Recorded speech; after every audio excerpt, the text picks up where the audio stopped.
আজ আমার কারণে আমার বোনের জীবন বিপদে পড়েছিল।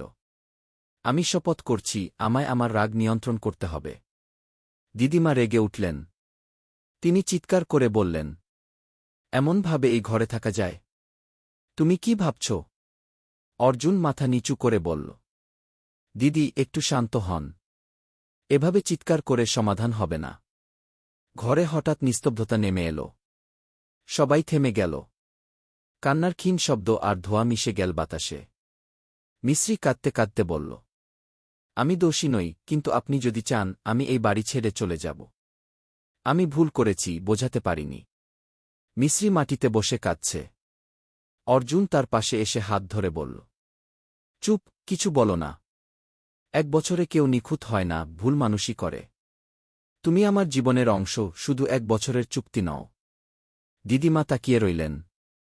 তার চোখে জল। তিনি নরম গলায় বললেন, আমি কড়া ছিলাম, কিন্তু তোমার কষ্টটা দেখে মনটা নরম হয়ে গেল। তুমি আমার বোন, আমাদের জীবন একে অপরের জন্য। মিশ্রি বলল, আমায় কোনো মিষ্টি উপহার দিও না।